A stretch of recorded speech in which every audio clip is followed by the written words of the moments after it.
The Luminary Lens series is really exciting. It's new and it's allowing our neighborhood salon luminaries to create new work. They're commissioned to come in, experience the museum, and pick whatever they're drawn to and create new work. Working with Dailey has been incredible, partially because he's one of these artists that makes you think about the similarities across mediums. So he created this instrumental piece of music off of a abstract painting, and the more you look, the more you're rewarded in the painting, and the more you listen, the more you're rewarded. It's this idea of kind of, you can't explain it with words, you need to experience the art. A room that always calls to me when I'm at the Gardner is the yellow room. And I paid it a visit after kind of dialing myself into the courtyard. And when you walk into the room, the cacophony of noise from the courtyard starts to dissipate. And you walk into this bright yellow room, and there's all these instruments. And for me as a musician who loves to play all different kinds of instruments, you see these little old instruments that have just been put there for display and memory and preservation. Sometimes you think, I just want to break that glass and steal that instrument and free it. And there's all these great pieces in that room. It's lively, and it carries a little bit of a song. You can hear the echo of the courtyard trying to break through the doorway into the yellow room. But it's just a little tighter sound. It starts to darken a little bit, even though the room is really bright. And for the first time, after many times at the Gardner, I see in the far corner, almost like this abyss.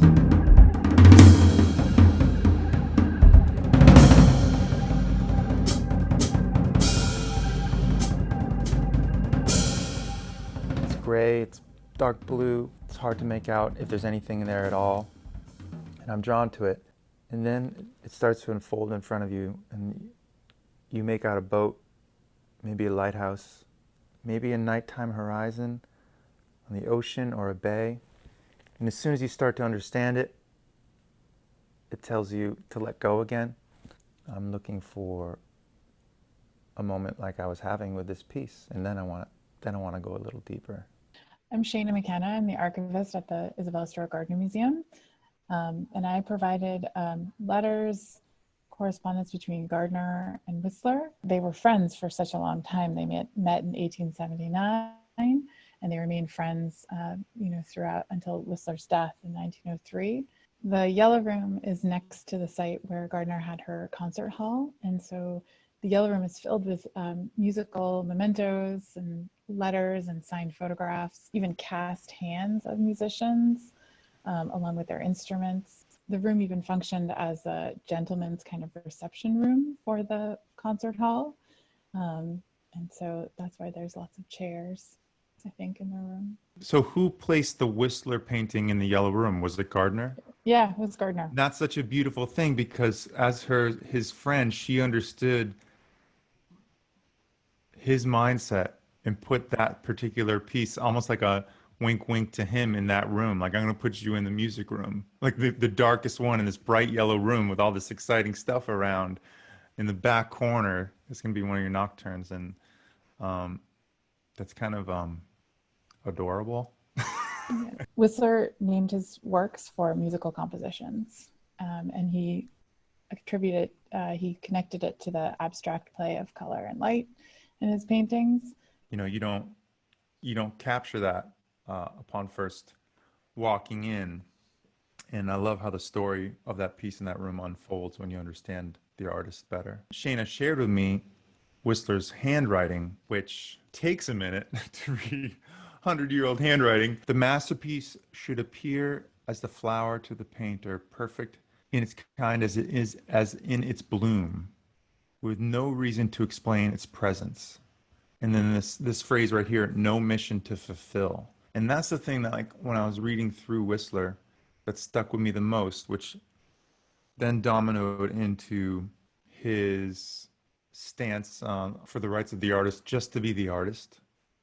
And that your art shouldn't look like the flower. It should look like your idea of the flower, or the dream of the flower, or not the flower at all. That's from a kind of a manifesto that Whistler Right. wrote about painting that Gardner had on display. Gardner and Whistler both did things their own way, and I think Gardner probably admired that about him.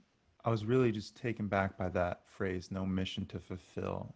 And up to this exercise with the gardener, I've just been trying to think of mission, mission, mission, mission. And when I read that phrase, it just broke those gears in my mind for a second. Whistler was all about art for art's sake and kind of making beautiful things and not being as objective as maybe some of his peers. Being drawn and connecting with that piece, especially, and then having the ability to connect with you who can cite all this information about the artist. Because really, my piece isn't so much a reflection on that piece of art necessarily as it is the journey that got me there. And I think that's exactly what this painting did for me at a time when I needed it the most, because in this current moment, to be a musical artist, it's constant work that can often go against your musicality. You're often called to, well, you're an artist, you're a musician, shouldn't you be putting a song together for this moment, whether it be COVID, whether it be politically, whether it be in society? Where's the songs about this? Oh, I bet you're writing a bunch of songs about this crisis or this moment, whatever it is. And sometimes I just want to turn my amplifier on and just listen to feedback for 20 minutes, and make something that I can never even retrace. The painting is a little bit like foggy feedback. Yes, exactly. Yeah. I wanted to make something for artist's sake. I wanted to make something that I couldn't possibly retrace, which even the artist at the end should not witness the brushstrokes that are there, but just the piece. And that's really what I was going for in my work. I called it Battersea Reach, which was the name of this nocturne. There's only really two components, and I didn't want a single anchor or a melody that you expect or any expectation of where this is going. I didn't want your mind to be able to latch on to anything other than, like Whistler's piece, the blues, the grays. I know there's something there, but I don't need to know what it is.